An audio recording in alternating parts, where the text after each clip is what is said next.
दोस्तों, इंडिया की mobile industry जैसे अब आपको दिखाई देती है, रियलिटी में ये ऐसी नहीं थी। जी हाँ दोस्तों, एक टाइम ऐसा भी आया जब इंडिया के ब्रांड्स का भी अपना ही एक अलग ही क्रेज था। इस इंडियन मोबाइल इंडस्ट्री में माइक्रोमैक्स एक ऐसा ब्रांड बना जो साल 2014 में अपने फीचर्स और कम कॉस्ट की वजह से वर्ल्ड के लार्जेस्ट फोन में काउंट किया जाने लगा। हाँ, यहाँ पर मैं इस बात से एग्री हूं कि इंडियन मोबाइल इंडस्ट्री ने कुछ ऐसी गलतियां की जिसकी वजह से सभी इंडियन ब्रांड्स फेल हो गए। हालांकि इसके फेल होने से रिलेटेड बहुत सारी वीडियोस आपको YouTube के ऊपर मिल जाएंगी, पर यहाँ पर मैं इसके फेलियर के बारे में बात नहीं करने वाला। जो होना था वो हो चुका, बट इस प्रॉब्लम को सोल्व कैसे करना है आज हम इस वीडियो के माध्यम से डिस्कस करेंगे। हम यहाँ पर कुछ ऐसे फैक्टर्स के ऊपर बात करने वाले हैं जिनके ऊपर ध्यान देने के बाद ये इंडियन मोबाइल इंडस्ट्री फिर से अदर ब्रांड्स की टक्कर में खड़ी हो सकती है। सो हेलो गाइस, मेरा नाम है दीप और आप देख रहे हैं the technical fact of India. तो चलिए फ्रेंड्स, बिना किसी देरी के इस वीडियो को स्टार्ट करते हैं।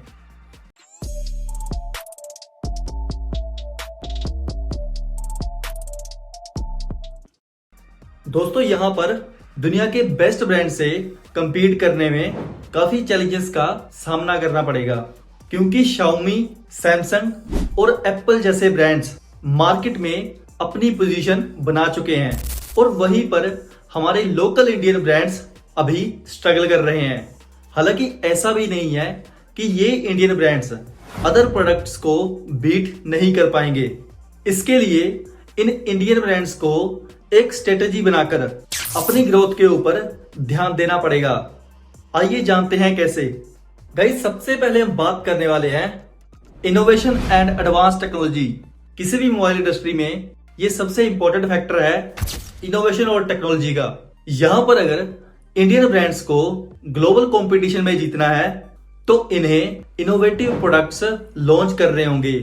जैसे कि ग्लोबल कंपनीज एप्पल और सैमसंग हर साल नए फीचर इंट्रोड्यूस करते हैं। इसके अलावा इंडियन कंपनीज को अपने फोन में कटिंग एज टेक्नोलॉजी को इंटीग्रेट करना होगा।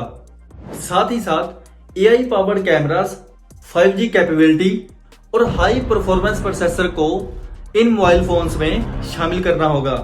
अगर ये सभी इंडियन कंपनियां इन डिवाइसेस को टेक्नोलॉजिकली एडवांस बनाएंगी तो ये आइडिया कंज्यूमर्स को उनकी तरफ अट्रैक्ट करने में हेल्प करेगा। इसके आगे हम बात करेंगे प्राइस एडवांटेज और वैल्यू फॉर मनी। गाइस, यहाँ पर इंडिया एक प्राइस सेंसिटिव मार्केट है और साथ ही साथ ये एक ह्यूज अपॉर्चुनिटी है इंडियन ब्रांड्स के लिए। अगर लोकल कंपनीज अफोर्डेबल प्राइस और वैल्यू फॉर मनी को फोकस करते हुए प्रोडक्ट बनाएंगी तो वो ग्लोबल कंपटीशन को बीट कर सकते हैं। बिल्कुल वैसे ही जैसे चाइनीज ब्रांड Xiaomi और Realme ने इंडियन मार्केट में अपनी पोजीशन बना ली है।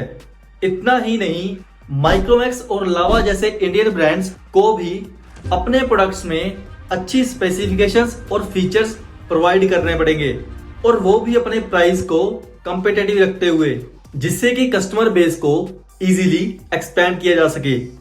यहाँ पर थर्ड नंबर पे हमने जिस फैक्टर को रखा है उसका नाम है स्ट्रोंगर ब्रांड लॉयल्टी। अगर आपको सिंपल भाषा में समझाएं तो किसी भी प्रोडक्ट की सेल से ज्यादा उस प्रोडक्ट को लॉन्ग टर्म तक बनाए रखना बहुत ही ज्यादा मैटर करता है और साथ ही ये उस ब्रांड की लॉयल्टी को भी दर्शाता है। यहाँ पर हमारे देश की कंपनियों को फोन में नए अपडेट, सिक्योरिटी, कस्टमर सपोर्ट और अपने प्रोडक्ट की क्वालिटी के ऊपर ध्यान देना पड़ेगा। इसके अलावा इस इंडियन मोबाइल इंडस्ट्री में अपने सभी कस्टमर्स को ये विश्वास दिलाना पड़ेगा कि उनके ब्रांड कस्टमर सपोर्ट सर्विसेज के लिए सबसे ज्यादा बेहतर और फास्ट हैं और अगर ये अपने प्रोडक्ट को रिलायबल और ड्यूरेबल बनाएंगे तो डेफिनेटली लोग उन्हें ज्यादा प्रेफर करेंगे। दोस्तों, इसके आगे हमारा नेक्स्ट फैक्टर है इफेक्टिव मार्केटिंग एंड डिस्ट्रीब्यूशन। दोस्तों, यहाँ पर ग्लोबल कंपनियां अपने प्रोडक्ट को हर एक प्लेटफॉर्म के ऊपर प्रमोट करती हैं, जैसे कि टीवी एड्स, डिजिटल मार्केटिंग और इन्फ्लुएंसर कोलैबोरेशन के जरिए यहाँ पर इंडियन ब्रांड को अपनी मार्केटिंग और डिस्ट्रीब्यूशन स्ट्रेटेजी को स्ट्रॉन्ग बनाना पड़ेगा। अगर इंडियन मोबाइल कंपनीज अपनी एडवर्टाइजमेंट को क्रिएटिव और इम्पैक्टफुल बनाती हैं तो वो ज्यादा लोगों तक अपने प्रोडक्ट को पहुंचा पाएंगे। इसके लिए सोशल मीडिया मार्केटिंग और ऑफलाइन प्रमोशंस आदि का इस्तेमाल किया जा सकता है। इसी तरह डिस्ट्रीब्यूशन नेटवर्क को एक्सपैंड करके ऑनलाइन और ऑफलाइन दोनों चैनल्स में अपनी रीच को इंप्रूव किया जा सकता है। अगर इंडियन ब्रांड अपने प्रोडक्ट को इजीली अवेल बनाते हैं तो वो अपनी सेल को बढ़ा सकते हैं। यहाँ पर अब अगर हम बात करें लोकल मैन्युफैक्चरिंग की, तो यहाँ पर इंडियन मोबाइल कंपनीज को मेक इन इंडिया इनिशिएटिव का फुल एडवांटेज लेना होगा। अगर लोकल ब्रांड्स अपने प्रोडक्ट को इंडिया में मैन्युफैक्चर करते हैं तो उन्हें प्रोडक्शन कॉस्ट कम करने में हेल्प मिलेगी और उनका प्राइसिंग एडवांटेज इंप्रूव होगा। साथ ही साथ लोकल मैन्युफैक्चरिंग के जरिए बहुत बड़ी मात्रा में एम्प्लॉयमेंट भी क्रिएट की जा सकती है, जिससे कि इंडियन इकोनॉमी को बूस्ट मिलेगा। गाइस, इसके आगे हमें 5G टेक्नोलॉजी और इमर्जिंग के ऊपर भी ध्यान देना पड़ेगा। दोस्तों, यहाँ पर 5G टेक्नोलॉजी और AI ड्राइव फीचर फ्यूचर में एक मोबाइल ट्रेंड है और अगर यहाँ पर इंडियन ब्रांड्स अपने फोन्स को 5G रेडी बनाते हैं तो वो अपकमिंग टेक्नोलॉजी के साथ कंपैटिबल होंगे। ये ना सिर्फ इन इंडियन ब्रांड्स को ग्लोबल मार्केट में रिलेवेंट रखेगा बल्कि इन डिवाइसेस को फ्यूचर प्रूफ भी साबित करेगा। इसके आगे हमारा लास्ट फैक्टर है सस्टेनेबिलिटी और इको फ्रेंडली। यहाँ पर सस्टेनेबिलिटी का ट्रेंड आजकल कंज्यूमर चॉइसेस में बढ़ रहा है।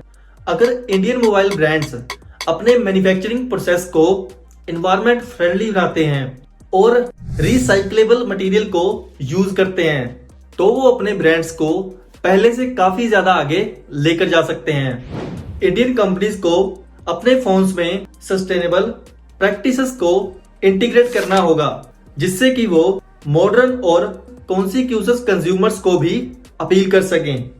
दोस्तों, ये तो थी कुछ ऐसी स्ट्रेटजीज जो इंडियन मोबाइल ब्रांड्स को अपनानी होंगी।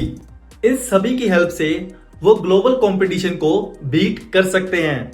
दोस्तों, मैं आपसे पूछना चाहता हूं कि आपके अकॉर्डिंग ऐसी कौन सी स्ट्रेटजीज या आइडियाज हैं जो इन इंडियन मोबाइल इंडस्ट्रीज को इंप्लीमेंट करने चाहिए, जिससे कि वो अपने प्रोडक्ट को इंप्रूव कर सकें।